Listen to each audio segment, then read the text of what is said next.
Es hora de discutir los temas del día, el análisis y la opinión aquí en la mesa ancha. Señores, un feliz inicio de semana. Buen día y buen inicio de semana. Miren, vamos a arrancar con todo el tema de la salud. La reforma de la salud que parece, o por lo menos según lo que dijo el presidente de la República la semana pasada, se podría empezar a implementar vía decreto, porque hoy en día el gobierno tiene la mayoría accionaria en la nueva EPS, pero además tiene muchas EPS intervenidas. ¿Y eso hasta dónde podría llegar? ¿Hasta dónde podría el gobierno nacional implementar una reforma a la salud vía decreto? Juana, quiero arrancar por usted. Yo creo que esta idea del presidente de la República de implementar esta reforma vía decreto viene por un gran problema que tiene, y es que tiene una bancada totalmente inútil en el Congreso, ¿no? Una bancada que no es capaz y que no ha hecho el trabajo que debería hacer para poder sacar adelante esta reforma a la salud en el Congreso. Entonces, esto, por un lado, está este fenómeno de que su bancada no responde y no es capaz de sacar adelante las reformas.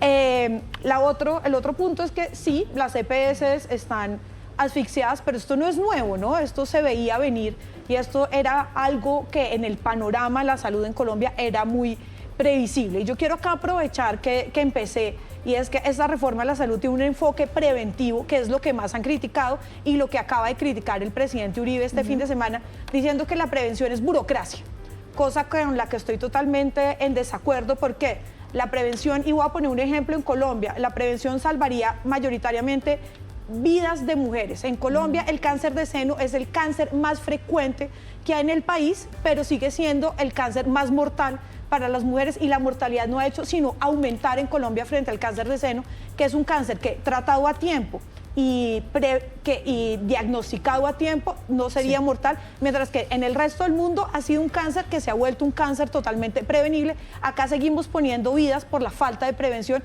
así que no me parece una burocracia.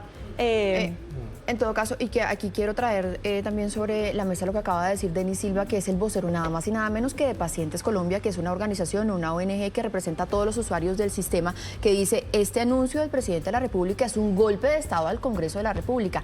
Pero en todo caso, y recogiendo también aquí un poco de lo que decía Juana, muchos actores del sistema dicen: nos están asfixiando. Así no haya reforma a la salud, de verdad, el sistema está colapsando. Julio.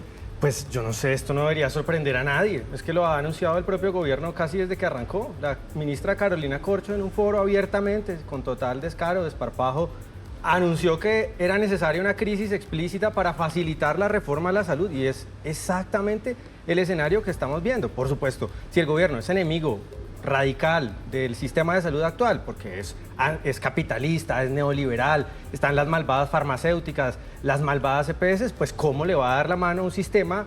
Al contrario, lo que está haciendo es ayudándolo a morirse, ¿no? Aplicándole la eutanasia al sistema. Eso es lo que estamos viendo claramente. Varios factores: la desfinanciación del sistema a través de la UPC, múltiples organizaciones han alertado, no es suficiente la prima que se paga a las EPS para cubrir un plan de salud que es muy amplio. En el mundo, los sistemas de salud, prácticamente todos tienen enormes problemas. Uno abre un periódico de Inglaterra y todas las noticias, la mitad de las noticias hablan de la crisis del NHS, que es el sistema modelo, un sistema modelo en el mundo.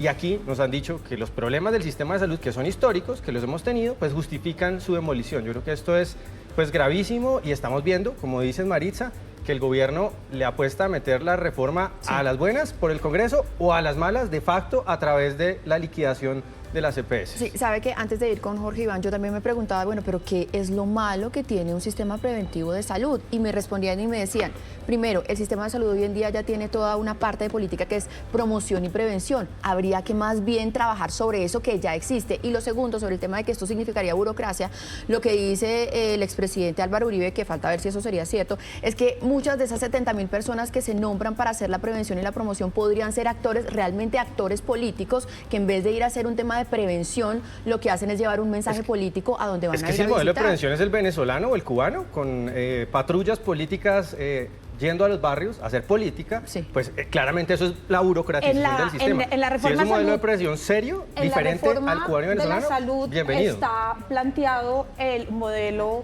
preventivo descentralizando, es decir, los actores médicos van a buscar a la gente, porque tenemos un sistema de salud totalmente centralizado, donde, por ejemplo, de donde viene Jorge Iván y que nos ha comentado acá de su familia, tiene que desplazarse de Armenia a Pereira para exámenes médicos, adultos mayores, por ejemplo. Jorge Iván, usted Pues no a ver. puede hablar hoy. Bueno, no, yo lo que veo es que hemos ido aprendiendo todos un poco sobre el tema de la salud, ¿cierto? Y yo creo que sigue habiendo 3 problemas que hay que resolverse. No sé si los haga esta reforma, y uno es el tema de la financiación. Claramente los costos de la atención a pacientes en el sistema son más altos que los ingresos. Eso hay que resolverlo en el corto y el mediano plazo, y eso viene de atrás, tiene que ver con la actualización de la UPC y demás. El otro tema es el de la prestación del servicio, y tenemos claro que es desigual. No es lo mismo en prepagada que en EPS, no es lo mismo en grandes ciudades que en pequeños municipios, ciudades intermedias. Eso hay que resolverlo. Y el tema de lo preventivo creo que es importante. Ayer yo escuchaba durante el fin de semana y leía algunas entrevistas que, no sé, exministros de salud dicen, mire, eso hay que hacerlo, ¿sí me entiende? Equipos de salud territoriales, porque nuestro sistema de salud, parece que es una vía, atiende personas ya con la enfermedad. Y entonces eso es muy costoso, porque hay enfermedades, por ejemplo, de alta complejidad. La prevención sería muy buena porque le restaría, digamos, ese peso de la atención de emergencia, por decirlo así. Y Claro, entonces, que es mucho más costoso, además. Claro, no solo el tema, digamos, de la prevención del cáncer de mama, sino que hay una cantidad de las que llaman enfermedades prevenibles, que yo creo que hay que hacer el énfasis. tampoco es Hay una otra, panacea, no hay es una otra panacea. enfermedad que es el virus del papiloma en las mujeres, que, o sea, el acceso a la prevención en Colombia es casi inexistente en esos casos. Ahora, y quiero insistir fíjense, en eso, se que es habla de acceso a la- enfermedades que nos dan a las mujeres. pero Una fíjate- cosa, Julio César, sobre todo este tema del sistema de la salud aquí en Noticias RCN, desde la semana pasada venimos acompañando a pacientes a los que les hace falta la insulina, y muchos han apuntado a que, por ejemplo, esta escasez o desabastecimiento de algunos medicamentos hace parte justamente, y lo pongo en voz de ellos, de muchas personas que están denunciando eso sin decir que eso sea así, que eso hace parte de ese gran plan del gobierno nacional para hacer colapsar el sistema y así justificar la reforma a la salud. Pues nos han querido vender la prevención, regresando a ese tema, como la panacea, ¿no? Que la prevención hace que básicamente los ciudadanos no se enfermen y eso va a reducir los costos del sistema de salud. Por ejemplo, ese ha sido un argumento del presidente. Eso no es cierto. Más prevención puede significar más costos para el sistema, porque si vivimos más, vamos a necesitar más servicios, más medicamentos. Por lo tanto, aquí nos están vendiendo varias mentiras para justificar la reforma. Nos volvemos con la mesa ancha y ahora vamos a hablar de temas de orden público. Vamos a tratar 2 temas muy rápidamente en este tiempo que nos queda. Uno es el de los frentes de seguridad que propone Fedegan, en cabeza de José Félix Laforí, que además tiene una doble condición, ¿no? Digamos, es el presidente de Fedegan, que es un gremio muy importante en el país, pero además es negociador con el ELN. ¿Qué decir sobre estos frentes de seguridad? ¿Por qué hay tanto pudor y genera tanta alerta esto, Jorge Iván? Bueno, porque tuvimos la experiencia del paramilitarismo, que creo que fue un mecanismo de justicia privada que se inicia un poco en reacción de ciertos sectores, entre esos los ganaderos, a los abusos de la guerrilla en muchas regiones, y pues terminó en una muy mala experiencia, ¿sí?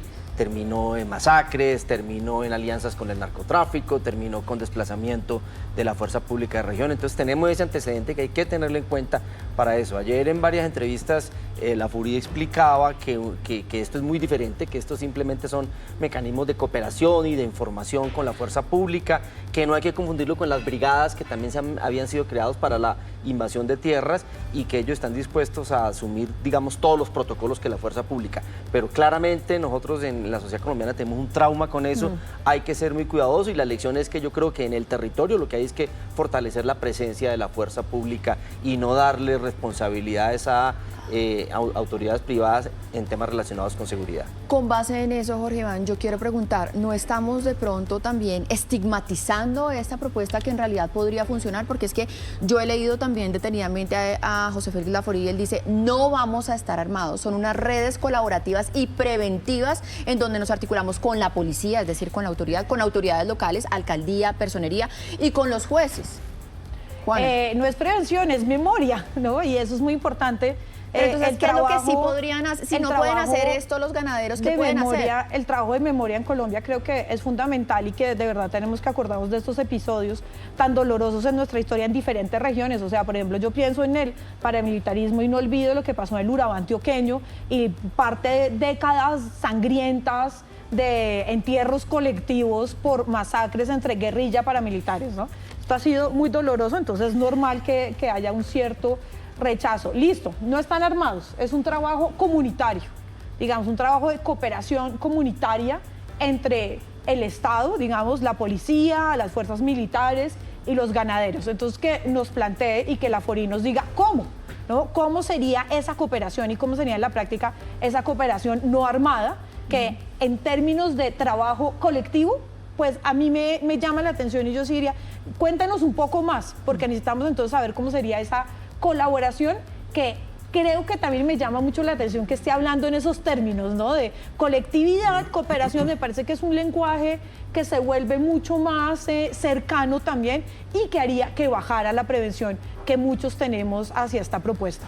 Y aquí es donde vamos a girar un poco hacia el otro tema, y es que definitivamente la seguridad, digamos, la seguridad ciudadana está terrible, pero la seguridad en los territorios está aún peor, porque parece que hay un reposicionamiento de los grupos al margen de la ley y un control territorial, y lo vemos justamente con lo que pasó en Caloto, en Cauca, con unas declaraciones hace algunos momentos del general que está a cargo del comando específico allí en el Cauca, en donde dicen, miren, esto es un cese flagrante del fuego por parte de las disidencias de las FARC, pero además dice, les pide a las autoridades indígenas, por favor, ayúdennos. Pues yo creo que se están instrumentando civiles, claramente como lo que estamos viendo en las imágenes, grupos armados usando a civiles en su estrategia militar, lo cual es aberrante, pero no solamente eso, claramente se está instrumentando el, comillas, proceso de paz, ¿no? Para avanzar militarmente, para impedir a la fuerza pública hacer su trabajo, ¿no? Escuchamos a los militares prácticamente quejándose de la situación de orden público, lo cual es gravísimo, porque si los militares se quejan de la situación de orden público, entonces los ciudadanos ¿a quién van a acudir, no?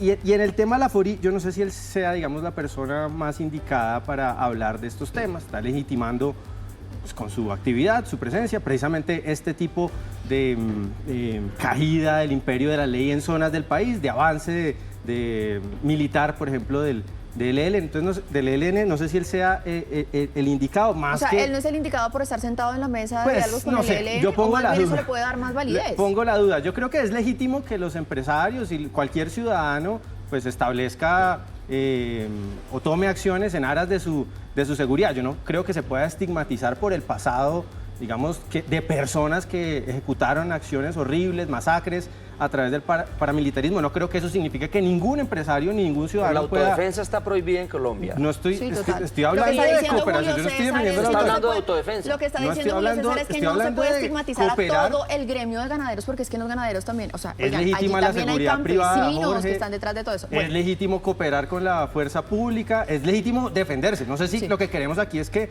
quedar a expensas de lo que quieran hacer los grupos armados y que los ciudadanos no puedan hacer Sí. nada y dejarse matar. Pues eso tampoco es el Se me acabó escenario. el tiempo, Julio César, pero para cerrar eso, de hecho, la FORI lo que dice es estos frentes de seguridad ya existen y ya están en marcha en algunas ciudades. Lo que queremos es replicar ese modelo aquí en la región.